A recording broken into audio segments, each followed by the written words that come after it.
uyaphendula imkhuleko yethu. Ngalesi sikhathi sisuke sizethula kuyena, ngalesi sikhathi sisuke sazi ukuthi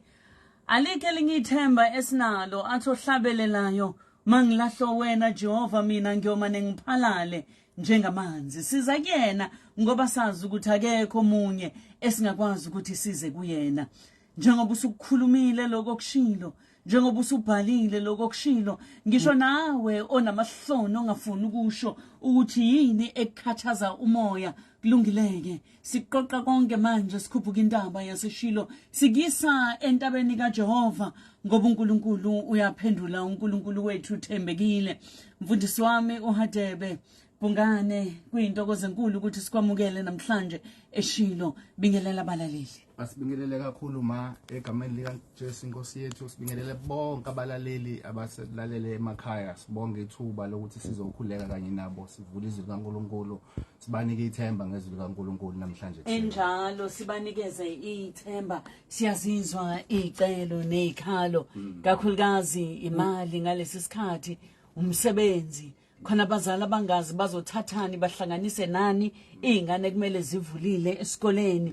Khona bakhala ngokuthula emakhaya, khona bakhala ngokugula, nangumama ethi akasaboni ukhala ngoshukela, nangumama ethi uhleli phansi umane wafa esingezansi, namba bekhala ngokuthula emakhaya, namba bekhala ngemsebenzi, ithi indoda akusekuhle. Sengihlale ekhaya isikhathi eside kuningi bakithi. Asiqoqe sonke mfundisi wami, usithwale nje usise kuJehova ngoba masihlangene sivumelana siyazi ukuthi kuzokwenzeka. Siyahlanganisa nawe, sizihlanganisa nawe njengamanje sonke emakhaya, nawe ongazange waze wathola ithuba lokuthi usho, hlangana kanye nathi sivumelane manje njengoba sikhuleka. Amen. Baba, egameni lika Jesu Inkosi yethu, siza kuwe ekseni ngoba uNkulunkulu osesikhombisile izikhathi nezikhathi ukuthi uthembekile. Siza kuwe Nkosi ngoba asinale elinye ithemba ngaphandle kokuza kuwe. Siza kuwe ngoba usinikile isiqiniseko sokuthi asilethe konke kuwe ngomkhuleko, wena uzolalela bese uyaphendula. Uze wathi ingalo yakho ayimfishane ukube ingesindise, wathi intebe yakho ayikude ukube ingezwe. Naba abantu bakho ekseni Nkosi, sibaletha kuwe uNkulunkulu wethu ongcwele, sibaletha kuwe uNkulunkulu othembekile, sibaletha kuwe uNkulunkulu onamandla, sibaletha kuwe uNkulunkulu olithemba lethu. Siyaletha kuwe Nkosi, wena oyivezile ukuthi uthembekile uNkulunkulu wethu ongcwele. Abanye Nkosi bayagula emakhaya izifo ezihlukeneyo, sibaletha kuwe Baba ukuthi ubaphilise imizimba yabo ngegama lika Jesu. Nangumama siyamuzwa ukhala ngoshukela osomenze namehla ngabo. Siyakhuleka uNkulunkulu wethu ongcwele ngoba wena uNkulunkulu wethu ongcwele asikho isifo ongakwazi ukusiphilisa. Uthenga imvimbo yakho thina saphila. Siyakubiza lokho kuphila ukuba kugijimele kuye manje egameni lika Jesu Inkosi yethu. uNkulunkulu wethu ongcwele, siyabonga Baba ukuthi usukwenzile njengokucela kwethu. Ngegama lika Jesu siyavula lawo mehlo mawavuleke ngoba uNkulunkulu wethu ongcwele wena akukho okwahlulayo. Ubuzile wathi kukhona yena okumahlulayo uJehova. Impela akukho kumahlulayo uJehova uNkulunkulu wethu ongcwele. Nangu umfowethu ekhala ethi isimo sibi akusahambi kahle ngenxa yokuthi umsebenzi awukho. Ngegama lika Jesu siyakhuleka Baba ukuba umkhumbule uNkulunkulu wethu ongcwele. Wena Jehova umkhumbulayo umuntu uNkulunkulu wethu ongcwele, kushintsha impilo, kushintsha isimo, kubonakala ukuthi uJehova ukhona, uJehova uyaphila, uJehova uthembekile. Ngegama lika Jesu kube nomehluko ngoba wena ukhona. Ingako sihlabelele sithi kunomehluko, kuyezwakala masukhona wena. Makube nomehluko uNkulunkulu wethu ongcwele. Lungisa lesasimo somsebenzi ongekho, athi makuphela leli viki afakaza ukuthi ngimbonile uJehova engenelela engasebenzini kwami. Namhlanje sengiyasebenza, sengiyakwazi ukuthengela izingane iuniform, sengiyakwazi ukubeka isinkwa ekhaya, sengiyakwazi ukuba indoda eresponsible. Ngegama lika Jesu menzele Baba, ngegama lika Jesu. Abanye Nkosi ongcwele bayakhuleka bathi Nkosi abazi bazothathani bahlanganise nani. Ngegama ngegama lika Jesu fika baba ungenelele emweni zabo bonke ngegama lika Jesu ngenelela Jehova ngenelela baba ngenelela uNkulunkulu wethu ngegama lika Jesu Kristu inkosi yethu esiyithembayo ethasilete konke kuye ngecelo nangemkhuleko nako Nkosi sifikile kuwe abanye imali ayikho ekhaya ngegama lika Jesu nazi izikole ziyavula abazi bazoyisa kanjani ingane esikoleni abazi bazothenga kanjani ama uniform ngegama lika Jesu baba enza ummangaliso ngelesi sikhathi enza ummangaliso ozophendula imkhuleko yabo becela uNkulunkulu othongcwele phendula Jehova njengokusho kwakho ukuthi wena usiya umuntu uba uqamba amanga futhi okushila uguquki kuko ngegama lika Jesu ngenelela uNkulunkulu othongcwele ngenelela kulamndeni ongasazwani osekuphela iminyaka ingakhulumisani ngenelela baba babuyisane ngoba umndeni isystem edalwe uwe uNkulunkulu othongcwele wafuna ukuyibonisa uNkulunkulu bakho ngayo benze bahlangane benze bazwane benze babuyisane uNkulunkulu othongcwele bazi ukuthi umndeni ubalekile ngegama lika Jesu uma khona amazwi amabi akhulumeka sobe siyinhliziyo baba ulethe ukuthula uthe ukuthula kwakho kudlula uqonda konke enze njalo Nkosi ngenelela baba ngenelela Jehova ngenelela uNkulunkulu othongcwele asinale linye ithemba ngaphandle kokuthemba wena ngoba uNkulunkulu othembekile uNkulunkulu okholekile njalo nawe yalamshado uNkulunkulu othongcwele osobhidlika ngegama lika Jesu letha ukuthula baba vuselela uthando baba letha uNkulunkulu othongcwele ukuzwana futhi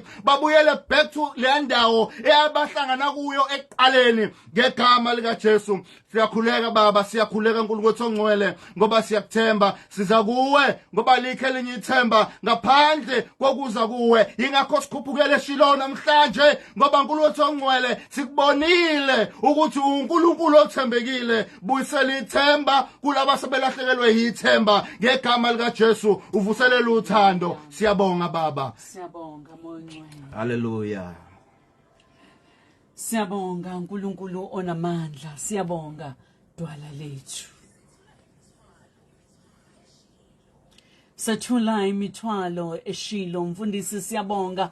siyabonga mfundisi siyabonga kakhulu ngikholwa ukuthi emakhaya bayezwa kungathi khona into esukayo uthi ke baba izwi osiphathelana namhlanje uthi uzothi kuthina kungabe wena unobani la emkhumbini hayi inkosi yami uthi izwi tholakala kuLuka 4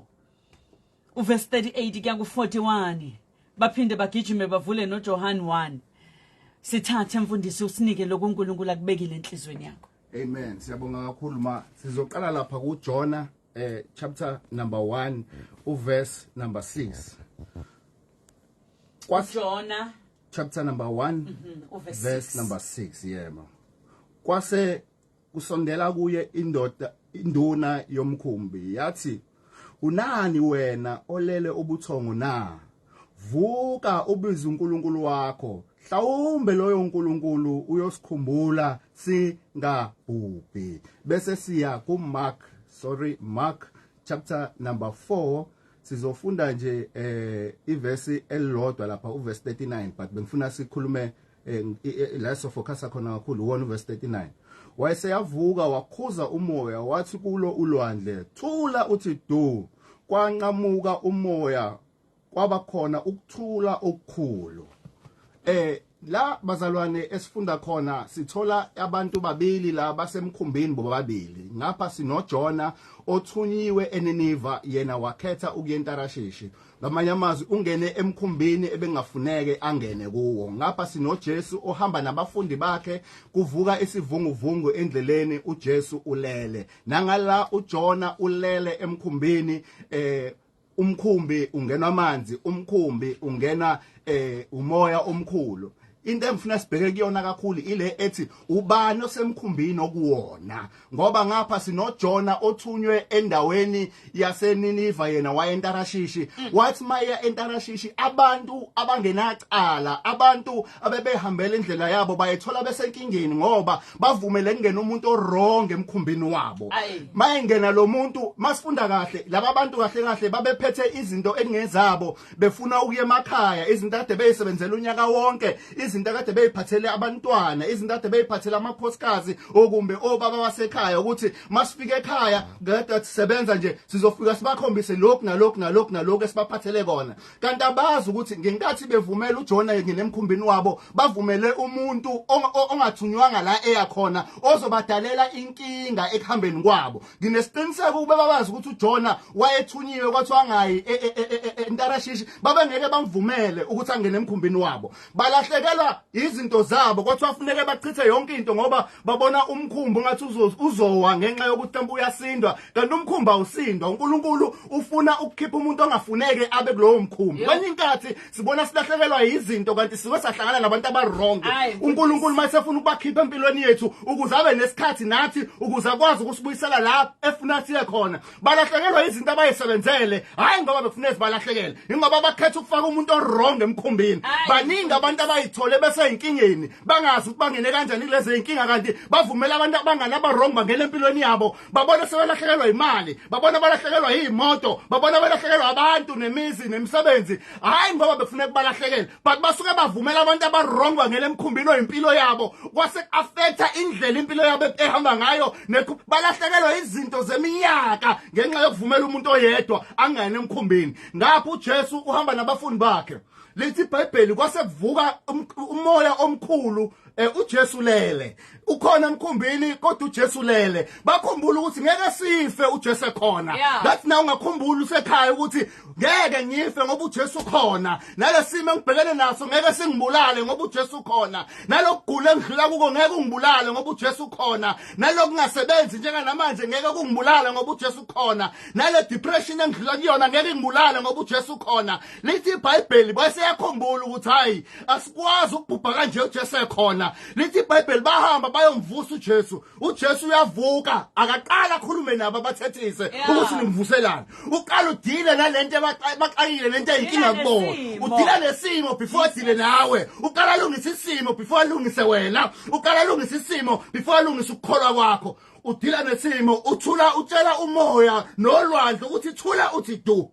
uthi mayeseqedile uku-address into ebaxakayo usiyakubona uthi indaba nibe nokukholo okuncane kangaka ngathi ungakhumbula ukuthi uJesu asikho isimo esimahlulayo ngathi ungakhumbula ukuthi uJesu ayikho into angakwazi ukuyenza ngathi ungakhumbula ukuthi noma ngabe yini odlula kuyona hamba ovusa uJesu ngoba uJesu khona wayesethi uJesu yini nibe nokukholwa okuncane kangaka babehamba naye kodwa babengakamqondi ukuthi yini akwazi ukuyenza bahamba abantu noJesu bahamba abantu noNkulunkulu kodwa bangamqondi ukuthi ubalo abahamba naye ngoba lo muntu abahamba naye wayesebakhombisile vele ukuthi unamandla onke kodwa bahluleka ukwenza lokho akwenzayo masingena kwezinye izimo funeka sibuze ukuthi uJesu wenzani yena mayificela lesisimo bese senza lokho bona bayamvusa ngabe ba-exercise ukukhola kwabo badlule esimeni ababhekene naso vusa uJesu noma ngabe yini odlela kuyona namhlanje uJesu khona uJesu akamdela umuntu uJesu uqala dile nesimo sakho qala bese eza kuwena ethi khulisa ukukholwa kwakho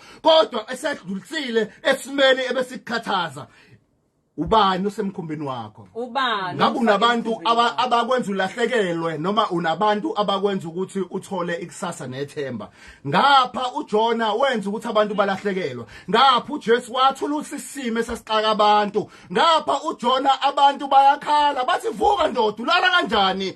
sipha vusa uNkulunkulu wakho mhlawumbe loyo uNkulunkulu namhlanje ngizothi ukhona loyo uNkulunkulu owathi wabamba umkhumbi wayeka ukusinka wabamba umkhumbi wayeka ukuthi abantu balahlekelwe izinto bathatha uJona bamphonsa olwandle kwenye inkathi senza izinto ezironge nezinto ezingalungile kodwa uNkulunkulu noma sesilahliwe usenzela indlela yokuthi sifike siphephile ngaphesheya noma sesilahliwe usenzela indlela yokuthi lokho kufuneka usibulale nokufuneka ukusiqede kube i-transport yethu yokusiyisa la uNkulunkulu esifuna ukusisa khona ngoba mase sibuka kahle kuthiwa wathi mayesephuma enhlazini waphumela eNiniva la ethunywe khona hayi entarashi uNkulunkulu usebenzisa izimo ezingayenzi isense nengqondo kwenye ilanga ukuze afikise la efuna khona ukuthi sibe khona ukukholwa kwesinye isikhathi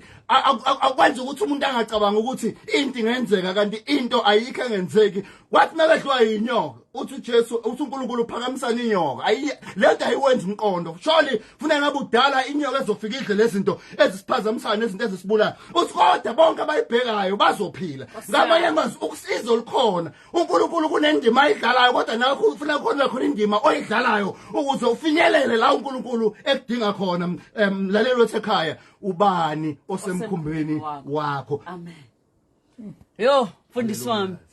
siyabonga mfundisi lana amandla izwi ubani osemkhumbini wakho. Mfundisi zimbili izinto ezingithindayo uthi kwesinye isikhathi sifaka abantu sibone ngathi umkhumbi uyacwila kanti ufaka umuntu orong khona umshado wasebezame yonke into yazi khona umuntu omngenyawo manje uthi hayi nayi lento sengikwenze konke kanti umuntu orongo semkhumbini wami. Uyabona nje bangaka abantu namhlanje masingaye Westville prison sibabuza ukuthi ungene kanjani la basuke bangenisa umuntu orongo emkhumbini wabo bangazi ukuthi lo muntu abamngenisayo uzobenza ukuthi balahlekelwe 20 years wempilo yabo ngenxa ukuthi bathatha umuntu orongo bamfaka empilweni. Ngisho businessini thina sisemabhizinisini liyacwila ibhizinisi liye phansi hayi ngoba ungazi ukuthi ubuwenzani kumbe amathuba kade engekho ngoba ufaka umuntu orongo usebenza nomuntu orongo noma uqasha umuntu orongo uyibuza ukuthi bekhamba kahle nje kwafika lo sibanibani kwasekushintsha yonke into empilweni kwenye kufuneka ukuhlala ukubuza ukuthi yindaba ukuthi bengikade ngithola imali ikhambe kabili noma kathathu ngenyanga ngenxa yezinto engizenzayo kwasekufika abantu abathize yonke lento kwavaleka izinto kwangathi asenzeki usuke wathatha abantu abarong abayendaweni erong bakwenza ukuthi wena obusendleleni right nasendaweni eright ulahlekelwe izinto ngenxa ukuthi uthatha abantu abarong wabafaka emkhumbini wempilo yakho. Ngisho emakhaya uthola ukuthi kade bezwana abantu bandawonye kuqatshane kubhekwe phezulu khona mzala thizene nimfake la eduze namfake emkhumbini namhlanje kuyacwila ngamanye amazwi mfundisi uthi kumele sikhuleke ngaso sonke isikhathi ukuthi uNkulunkulu asikhanyisele abantu esibafaka eduze kwethu kube abantu bohambo lwethu. Into eyinkinga ngalabantu abafike becilisa emkhumbi bayathandeka futhi bafika nembono emihle uyitshela ukuthi hayi futhi impilo siyashintsha ngoba sekukhona usibanibani kanti no uyela impela ozokwenza ukuthi ubuyele emuva empilweni ngeminyaka yo10 ezintweni obusathu usuzenzile ngo5 months umazi umuntu ulahlekelwe into eyisebenzele u10 years ngenxa ukuthi ufaka umuntu orong empilweni ngesikhathi eswrong.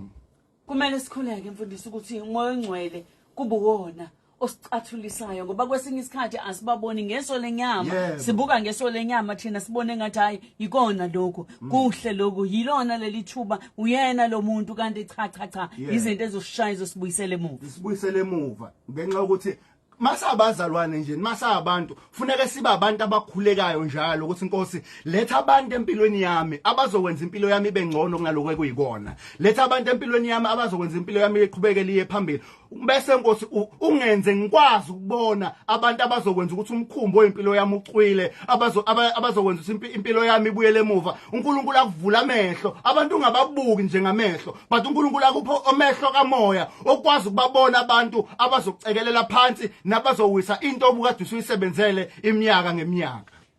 Kuleli sonto esoliqala mfundisi wami abazali abaningi babamba umoya ngoba nakho abantwana bazothola imphumela ka-matric imphumela kamatikuletsheni nabo abantwana abanye bajabule abanye bayasaba lukhona uvalo luningi abanye basaba ngisho ukuthi bazongihleka endaweni uyakhumbula ngezikhathi zethu thina sasilinde iphepha ukuthi igama lakho malingaphumanga isimanga esikhulu uthola ukuthi umakhelwane ongenangane ebifunda uyena otshela abanye ukuthi akaphumanga loya uyibuza ukuthi uhlanganaphi ngoba basizakela umgwaqo wonke usizakale ngokuthi aliphumanga igama lakhe kanti wena uzamile ongenani noma ufeyilile kodwa uzamile uthola lapha akho kwangane bikade ufunda lo matric. Asikhuthaza abantwana sikhuthaza abazali sikhuthaza abantwana sibayise uNkulunkulu ngifuna mawuphuma umfundisi siphinde sibakhulekele laba bantwana ngoba basithola benengcindezi enkulu kuleli sonto nje nami ku Facebook wami ngizokhuluma nabo nakusasa ntambama sizolokhu sibagqugquzela sibakhulekisa abantwana bethu sibanikeza nokuthi baqonde ukuthi bakwazi ukuthi bangobani bona ngoba lokho kwenza ukuthi bakwazi ukuthatha izinqumo eziyizona zona ngempilo. Yebo kunjalo abantwana balalele njengamanje ngifuna ukubatshela ukuthi kungcono ukuyizama into ekwahlule kunokuthi ungazami inhlobo kunjalo nanokuthi ukungaphumeleli ku matric akusho ukuthi impilo seyiphelile sekufuneke uyikhunge awusenalo ikusasa usengabuyela emuva uqale phansi ubone ukuthi kuphi la ngahamba ngakahle khona bese uyaqala uyaregister kabusha ukuthi ngifuna ukuphinda lo matric mina ngazi abantu abaphinda u matric kathathu namhlanje bawodokotela nami ngiyabazi ngazi abantu abaphinde bawubhala u matric bawufail baphinde bawubhala namhlanje bama advocates ukungaphumeleli ku matric akusikona ukuphela kwempilo futhi uvale indlebe zakho kubantu abakutshela ukuthi uyisahluleke ukuthi njengaleso sikhathi awuphumelelanga ngendlela obufuna ukwenza ngayo kodwa buyele emuva iminyaka isakuvuma usanempilo yakho yonke phambi kwakho akusikona ukuphela kwempilo naba umakhelwane abakhuluma kabi ungabanaki nako ukuthi ngifuna ukuphumelela ukuze ngibonise ukuthi uNkulunkulu unamandla noma nasekuhlulekeni kwami ngiyakwazi ukuqala phansi uNkulunkulu aphinda akunika amandla ukuthi ngiphumelele so asike isidingo sokuthi umuntu acabanga ukuthi ukuphela kokuphila akusikona ukuphela kokuphila usengavuka uqale phansi mhlawumbe ushintshe izifundo ngoba izona bezikaka uwenze uhambisana nezifundo obonayo ukuthi zona uzenza kalula futhi lula lento ukwazi nokuthi ubone ukuthi okay uphase izifundo ezu2 I mean uphase izifundo ezu4 mhlawumbe zu3 noma zu2 ezikuhlilile bese ubuyele emuva uyofocusa kulezi zifundo kuphela ukuze ukwazi ukuhlanganisa lezi zifundo ndawonye zikunika umatric wakho so ithemba likhona akusikona ukuphela kokuphila leli ukuthi umuntu akaphumelelanga nabazali siyabacela ukuthi abantwana bangabephumelelanga bangabathethisi bangafuni ukubashaya bangafuni ukubaxosha emakhaya kodwa bahlale phansi nabo baxoxe kahle nabo mntanami ngingakusiza kanjani ukuze lento ka matric sikwazi ukuthi sidlule kuyo uyithole makudinga ukuthi uphinde ukhiphe imali mzali uyikhiphe bese uyamtshela ukuthi enza kangcono ngikubonela ukuthi ngesikhathi sokufunda ubungafundi ngendlela kulonyaka focus ekutheni ufuna ukufunda ukuze umatric wakho uwuthole ukwazi ukuqhubekela uye university impilo iqhubeke akusikona ukuphela kokuphila asikhuleke baba sibanikeze ithemba labantwana sibaqinise besamile belindile ukuthi bayithola imphumela yabo sikhuluma nengqondo manje sikhuluma nengqondo yomuntu eyayimkhohlise ithi hayi akusekho mina engisanga kwenza kuphelile ngami ngiyinhlekisa kumhlaba wonke umuntu ayibone ngathi ngisho esitolo ngisho abantu beyikhulumela indaba yabo babone ngathi bahleba ngaye kanti cha ngoba umqondo uyakwazi ukukhohlisa ngesinye isikhathi sithi ukuthula bantwana bethi ingqondo zenu zingaxokozeli ngalesi sikhathi siletha ukuthula khuleka baba Baba egameni lika Jesu siyeza kuwe futhi ekseni uNkulunkulu othongcwele siza nabantwana bonke base South Africa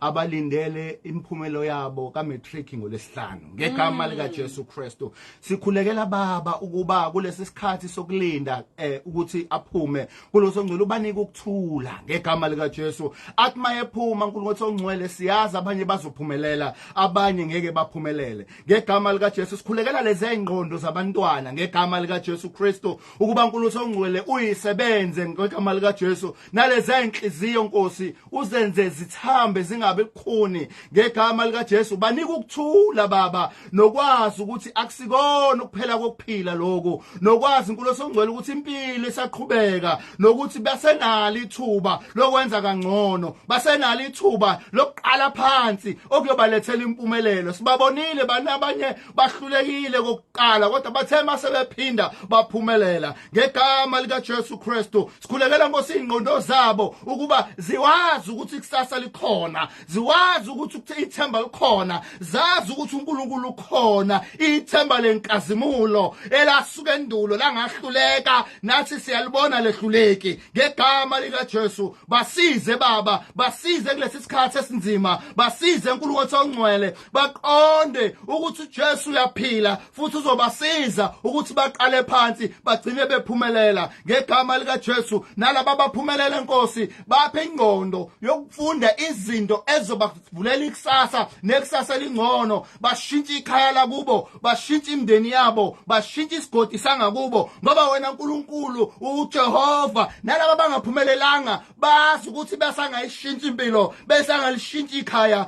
besangaliletha ithemba ekhaya basangaliletha ithemba phakathini basangaliletha ithemba eThekwini basangaliletha ithemba eKZN basangaliletha ithemba eSouth Africa siyakuthemba baba ngegama lika Jesu banika ukuthula Nkosi banika ukuhlakanipha Nkosi okukhetha kahle kuloko uma behlulekile ngegama lika Jesu bazi ukuthi ithemba lisekhona siyabonga themba lenkazimulo ukuthi wena uthembekile ngezikhathi zonke egameni lika Jesu siyakhuleka amen amen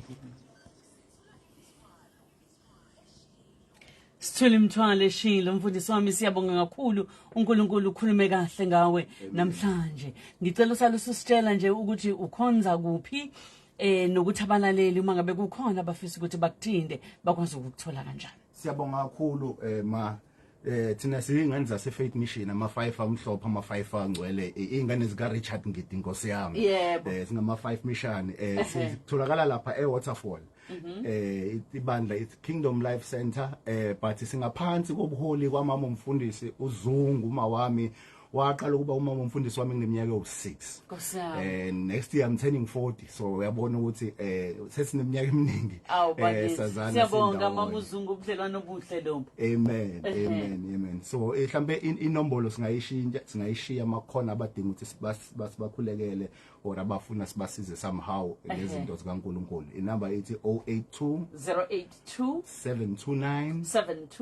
85 74 ngicela sibaphindele 082 729 85 ukhona ku Facebook mfundisi sikhona ku Facebook mangu Bonga Hadebe ku Facebook Bonga Hadebe ku Facebook yeah angisiyo umuntu we social media kakhulu kodwa nje ku Facebook ngikhona nakuyona ke le number ngibacele abalaleli base Eshilo ukuthi sithumela kuphela izinto eziphathelene nemkhuleko nokusizwa ngokukhuthaza ngicela uqinise lapho manje futhi singangeni ebusuku kakhulu bahloniphe phela umuntu ophilayo osebenzayo onomndeni awukwazi ukuthi ngo11 ebusuku usuyathumela wena ngicela ungikhulekise thandaza mfundisi ngenze njani mina cha asibahloniphe mfundisi wami siyabonga kakhulu bonga ngathi uNkulunkulu angaba nawe agcine akukhulise sozwile lamazwi ubani osemkhumbini wakho osenibusise nonke balalele emakhaya amen siyabonga baba amen wami